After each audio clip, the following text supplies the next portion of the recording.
Ang kwentong ito ay hango sa totoong buhay. Karanasan ito ng tiyuhin ni JR, mother side, na itago na lang natin sa pangalang Nonoy. Taong 1998, aglala na dumaraw, Capiz.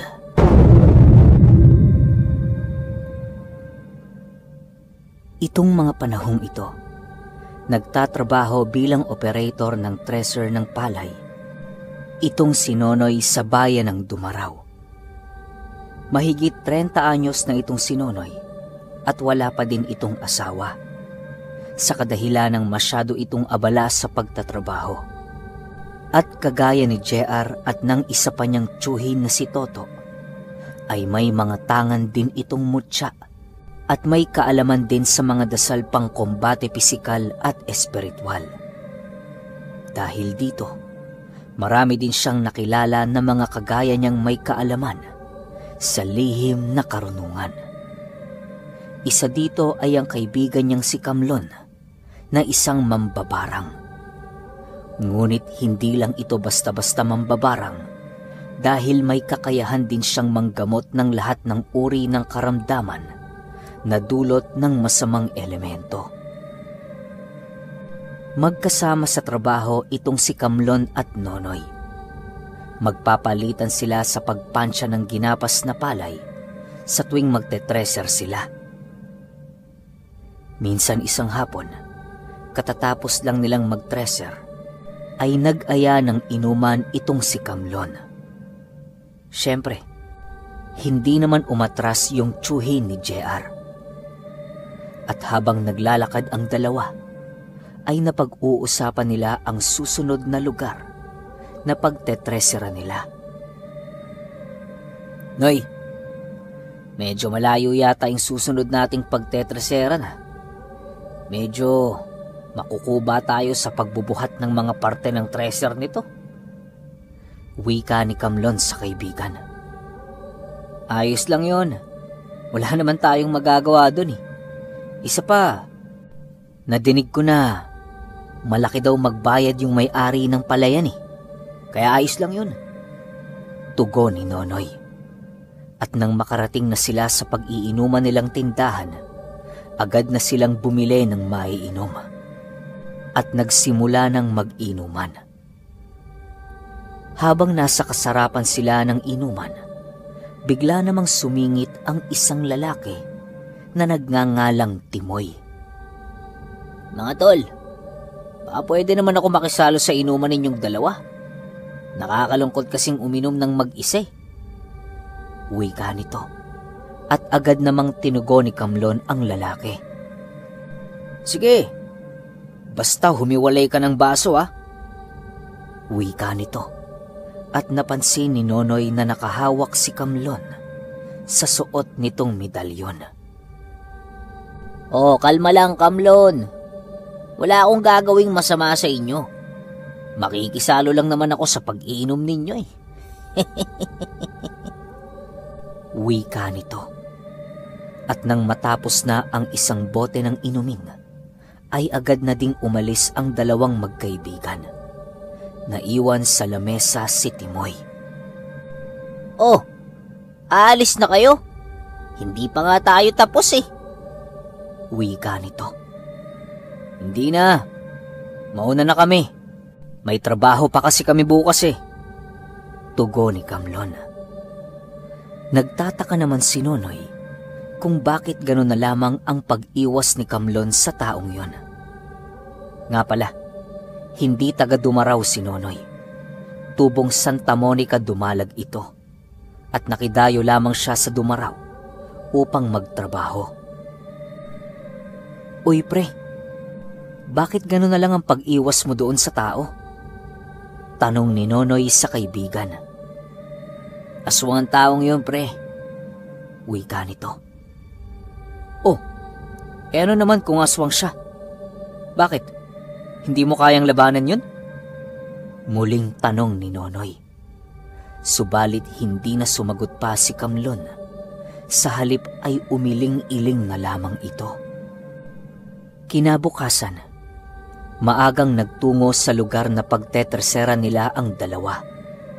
At habang naghihintay na matapos ang gapas, ay nakaupo silang dalawa sa ilalim ng puno ng nyog.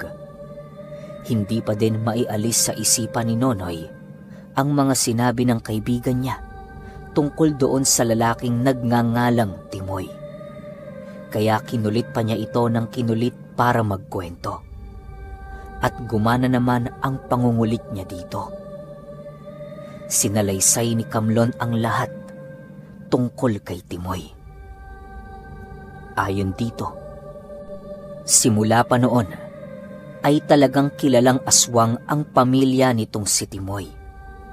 Napatay ang kanyang ama nung mahuli itong pumapatay ng isang baka at kinakain ang laman loob nito. Matapos ang pagkahuli ng tatay ni Timoy, ay naglaho na lamang ang kanyang ina. Naiwan si Timoy sa kanilang bahay at isang bagay ang tiyak ni Kamlon. Namana nito ang pagkaaswang ng kanyang ama. Sigurado ka ba, pre? Bakit mo naman hinayaan yung tao na sumali sa inuman natin kagabi? Tanong ni Nonoy. Sinagot naman ito ni Kamlon na ayos lang yon hanggat hindi ito iinom sa kaparehong baso na iniinuman nila. Kapag ganun walang magiging problema. Hanggang sa natapos na ang gapasan ng palay, pinaandar na nila ang makina ng treser at sinimulan na nila ang trabaho. Habang nagpapansya ng palay ay napansin ni Nonoy na nakaupo sa pilapil si Timoy. Nakatingin yun sa kanila. Sa hindi malamang dahilan, ay nakangiti ito habang nakatitig sa kanilang dalawa.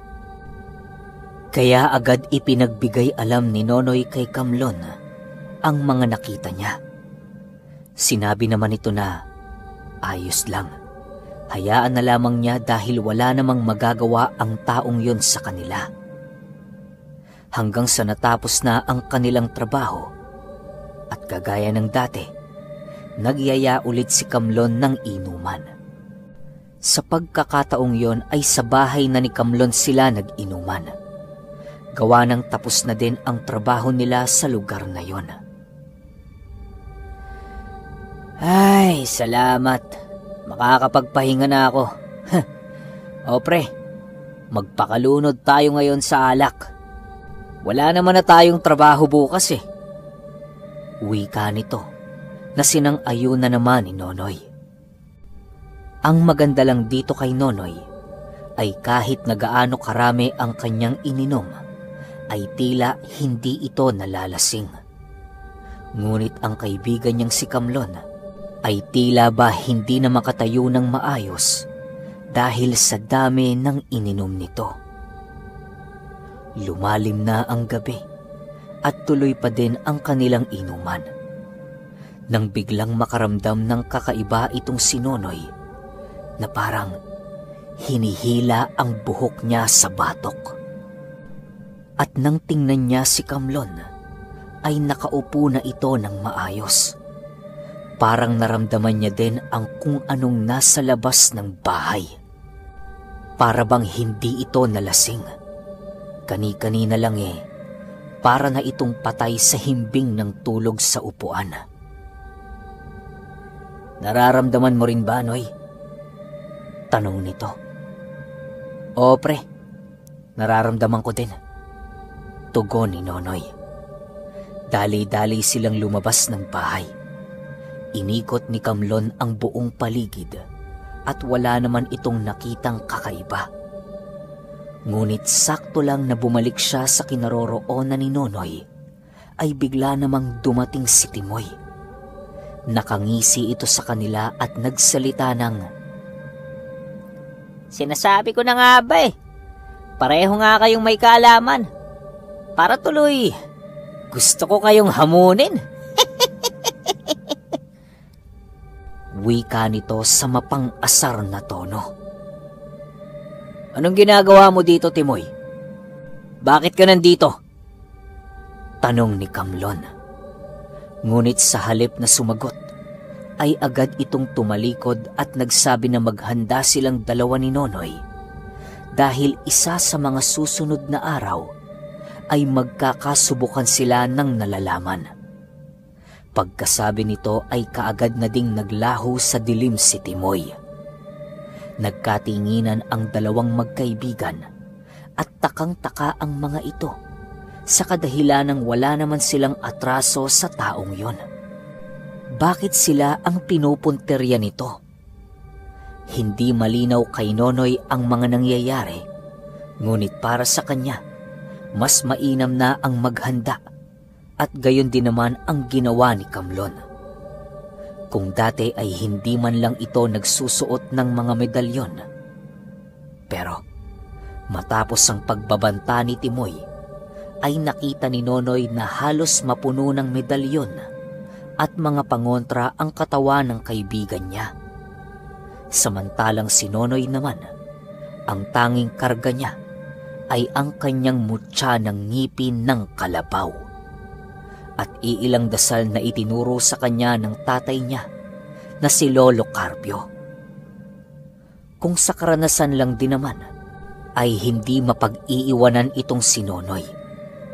Minsan na din itong nakipaglaban sa isang aswang. Flashback tayo ng mga ilang taon sa bayan ng Dumalag. Nag-uuling ng mga panahong yon si Nonoy. Noong nasa kalagitnaan na siya ng pagtatakip ng mga singaw ng ulingan, bigla na lamang siyang sinanggit ng isang malaking lumilipad na nilalang. Mabuti na lamang at nakadapa siya sa lupa at kaagad na nakabunot ng kanyang itak. Nag-usal siya ng ilang dasal para pang proteksyon at muling tumayo para harapin ang kung anumang sumanggit sa kanya. Maya-maya ay bigla na lang itong lumapag sa kanyang harapan at ang nakita niya ay isang malaking aso. Dali-dali siyang sinugod ng nilalang at gamit ang kanyang itak, inundayan niya ito ng taga, dahilan para magtamo ng sugat ang nilalang. Sunod-sunod na taga ang natamo nito mula kay Nonoy hanggang sa hindi na nito kayanin. Gumagapang na ito papalayo, ngunit hinabol pa din ito ni Nonoy hanggang sa tuluyan niya na itong mapatay. Kinabukasan, nakita na lamang ni Nonoy ang katawan ng isang babae na nakahandusay sa tabi ng kanyang ulingan. Dali-dali niya itong ibinaon upang walang makakita. Baka ano pa ang isipin ng iba kapag nakita nilang may bangkay ng babae sa pinag-uulingan ni Nonoy. Simula noon ay tinutukan na din ni Nonoy ang pag-aaral sa mga dasal at sinubukan na din niyang magtangan ng mga mutya sa pamamagitan ng pagkuha nito sa kalikasan. Nagtagumpay siya sa ilan, kagaya ng mutya ng ngipin ng buwaya, at ang pinaka-iniingatan niya ay ang ngipin ng kalabaw na minana pa niya sa lolo niya. Balik tayo sa kwento. Ilang araw ang nakalipas simula nung gabing hinamon sila ni Timoy, ay wala na silang narinig mula dito. Ni hindi na nila ito nakita sa paligid ng bayan.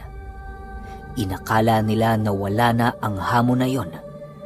Subalit isang araw, sa isang pistahan, kung saan maraming tao, hindi akalain ni Nonoy at Kamlon na doon isa sa gawa ni Timoy ang kanyang hamon. Habang masayang kumakain ang mga tao, sakto namang naroroon si Nonoy, ay biglang nagkagulo. Kaya nakiusyoso sila. Nakita nila ang isang kalalakihang nakahiga sa lupa at namimilipit. Malakas ang kutob ni Kamlon. Nalason ang dahilan ng pamimilipit ng mga ito. Kaya tiningnan niya ang mga basong pinag-inuman ng mga kalalakihang yon. At hindi nga siya nagkamali. Kagagawan nga ng isang manlalason ang nangyaring yon. Dali-daling gumawa ng pangontra si Kamlon gamit ang kaalaman niya sa pambabarang. Namamangha si Nonoy habang pinapanood niya ang kanyang kaibigan. Hindi niya akalaing kaya pala ng isang mambabarang ang manggamot. Ang buong akala ko, pamiminsala lang ang kaya ninyong gawin. Hindi ko akalaing marunong ka din palang manggamot. Wika ni Nonoy. Noy, bilang isang mambabarang, ang pinakauna naming natututunan ay ang manggamot. At ginugugol namin ang aming panahon sa pag-aaral ng mga lunas sa lahat ng sakit. Mapanatural o likha ng tao, kagaya ng panglalason. Kaya, balewala sa akin ang ganitong uri ng gamutan. Halika, tulungan mo kong ipainom ito sa mga tao. Tugon ni Kamlon. At yun nga ang ginawa nila Nonoy. At sa awa naman ng Diyos, gumaling naman ang mga nalason. Ngayon, Kamlon, ano na ang gagawin natin? Tanong ni Nonoy sa kaibigan. Hahanapin natin ang may kagagawan. Tugon ni Kamlon. Nanatili sila Kamlon sa lugar na yon hanggang sumapit ang gabi. Hindi nila ipinagsabi ang dahilan ng pagkakasakit ng mga taong yon, dahil ayaw nilang malaman ng kung sino man ang may gawa nun. Ginamit nila ang kasayahan ng gabing yon para malinlang ang may kagagawan, dahil alam nila pareho na si Timoy ang may gawa nito at ito ang hamong tinutukoy niya. Habang nagsasaya ang lahat, lumitaw si Timoy sa gitna ng mga tao. Nang makita siya ni Kamlon ay kaagad niya itong nilapitan. Lumakad ito papalayo sa mga tao at papasok ito sa kagubatan. Agad naman nila itong sinundan. At pagdating sa kalagitnaan ng kagubatan, ay nakita nila si Timoy na nakatayo lang at tila ba hinihintay ang kanilang pagdating. Mabuti naman at nakarating na kayo. Mahusay ang ginawa niyo sa mga nilason ko, ha? Isang pagpapatunay nga na ikaw, Kamlon, ay isang mahusay na manggagamot. Pero hindi niyan maitatago ang iyong pagiging mambabarang. Wika nito, at agad namang tumugon si Kamlon. Ano ba ang kasalanan ko sa'yo? Bakit pati ang mga walang muwang dinadamay mo? Ganyan ka ba kadesperadong mapansin? Tanong sa kanya ni Kamlon, na noon ay mararamdaman mo na ang galit sa kanyang tinig. Agad naman itong nilingon si Nonoy at sinabihang huwag makikialam, dahil ang pakay pala talaga ni Timoy ay itong si Kamlon. Sa hindi malamang dahilan, ay galit na galit itong si Timoy kay Kamlon. Pre, bakit ang tindi ng galit sa'yo ng taong yan? Takang tanong ni Nonoy sa kaibigan. Malalaman mo mamaya, Noy. Kaya diyan ka lang.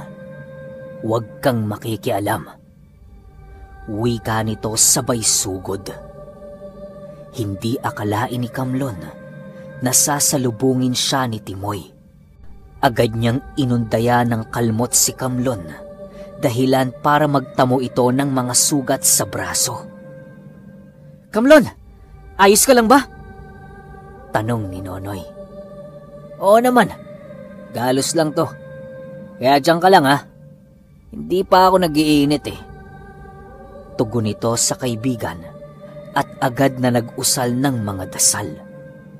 Maya-maya pa ay umatras na si Timoy at tila ba hindi ito makalapit kay Kamlon. Dahil medyo madilim nung mga oras na yon, hindi malinaw ang nakikita ni Nonoy.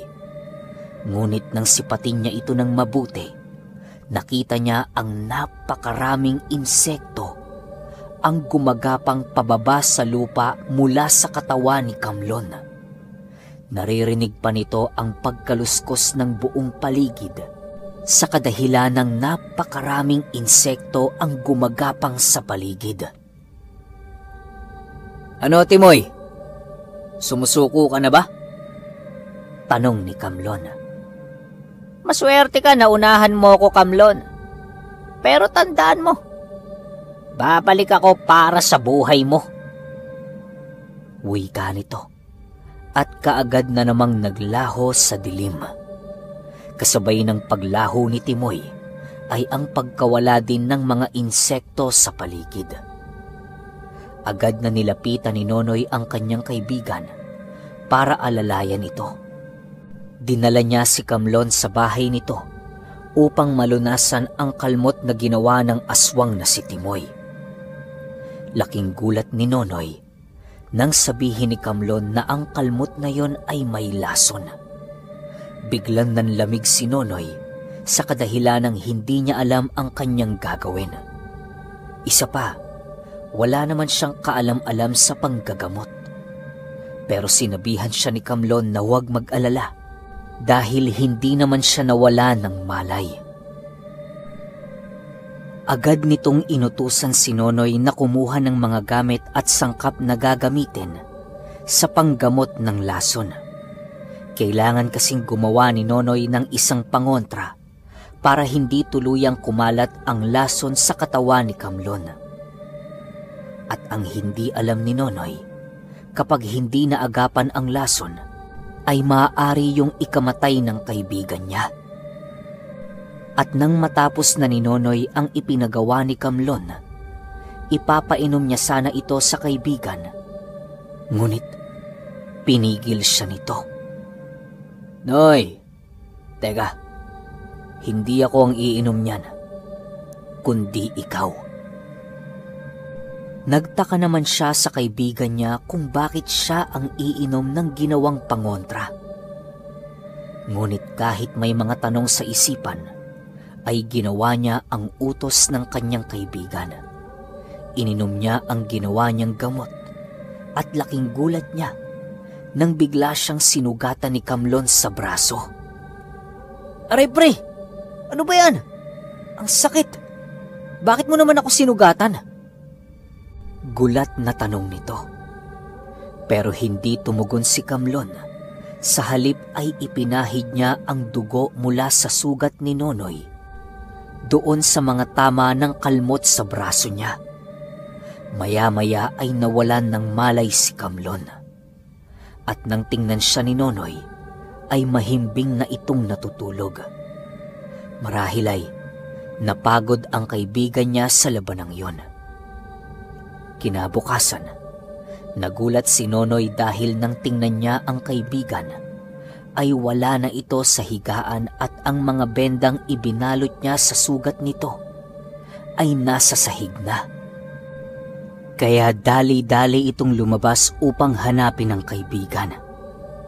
Saktong paglabas niya ay ang pagdating naman ni Kamlon na may pasan-pasang mga bungkos ng yantok. "Oh, bakit ka naman bumangon? Ayos na ba ang pakiramdam mo?" tanong ni Nonoy sa kaibigan, at laking gulat niya dahil tuyo na ang sugat ni Kamlon. Kagabi lang ito nangyari, pero tila napakabilis ng paggaling nito. At sinabi ni Kamlon na dahil yon sa tulong niya. Ang ipinagawa sa kanya ni Kamlon ay isang uri ng ritual. Bagaman hindi niya ito alam, ay matagumpay na nagawa ni Nonoy ang ritual ng panggagamot. Ilang linggo ang nakalipas na walang anong nangyaring kakaiba. Nagpatuloy lang si Nonoy sa kanilang ginagawa dahil tapos na ang gapasan ng palay. Pinili ni Nonoy na mag-uling para naman may pagkukunan sila ng kanilang pangkabuhayan. Ang hindi alam ng dalawa ay nalalapit na pala ang pagbabalik ni Timoy. Isang hapon, habang nagsisilid sila ng mga uling sa sako, bigla silang nakarinig ng mga sigawan at putok ng mga baril. Kaya itinigil nila ang kanilang ginagawa at pinuntahan ang pinanggagalingan ng mga sigaw. Nang matunto nila ito, laking gulat nilang dalawa nang makita nila ang katawan ng dalawang kalalakihan na nakahandusay sa lupa. Puro sugat ang likod ng mga ito. At nakita din nila ang isang baril sa tabi ng isang lalaki. Nang lapitan ni Kamlon ang katawan, nakita niyang humihinga pa ang isa sa mga ito. Kaya kaagad niyang binuhat ang lalaking yun upang madala sa kanilang bahay at magamot. Ngunit habang nasa daan sila, ay nalagutan din ito ng hininga. At sa mga huling hininga nito, nasambit nito ang mga katagang 2 aswang. Nanlaki ang mga mata ni Kamlon nang marinig niya ito, dahil alam niya na ang tinutukoy nung lalaki ay walang iba kundi si Timoy. Kaya naman nagpasya si Kamlon na tugisin na si Timoy upang tuluyang wakasan ang ginagawa nitong hindi maganda. Hindi pa rin malinaw kay Nonoy kung bakit yon ginagawa ni Timoy. Kaya muli niyang tinanong si Kamlon. At dahil matagal nang gustong malaman ni Nonoy ang tungkol sa katauhan ni Timoy, ay isinalaysay niya ang buong pangyayari. Ayon kay Kamlon, ang dahilan ng kamatayan ni Timoy ay ang kanyang ama. Noong mga panahong nahuli siya ng mga taong pumapatay ng isang baka, ay ginamitan siya ng isang dasal upang hindi makakilos ang tatay ni Timoy. Dahilan para hindi ito makatakas hanggang sa tuluyan itong kuyugin ng mga tao. At ang ginagawa ni Timoy ay isang uri ng paghihigante, sa kadahilanang hindi nito nagawang patayin ang tatay ni Kamlon. Matapos nitong magkwento ay pinagpatuloy ni Kamlon ang pagtugis kay Timoy. Ngunit sa tinagal-tagal ng panahon ay hindi na niya ito nakita pang muli. Wala na ding mga naganap na mga pangyayari na may kinalaman si Timoy o ang iba pang mga aswang. Sa kasalukuyang panahon, isa pa ring manggagamot na mambabarang si Kamlon. Samantalang si Nonoy naman ay bumalik na sa Santa Monica para atupagin ang kanilang sakahan, sa kadahilanang hindi na kaya pa ni Lolo Carpio na magtrabaho dahil na din sa katandaan. Hindi malinaw ang totoong nangyari kay Timoy at Kamlon matapos ang mga pangyayaring yon, dahil bigla na lamang nawala si Timoy. Gayunpaman, hindi mawawala sa isipan ni Nonoy na minsan ay nakasama siya noong mga panahong nangyari ang paghahamon ng aswang sa mambabarang.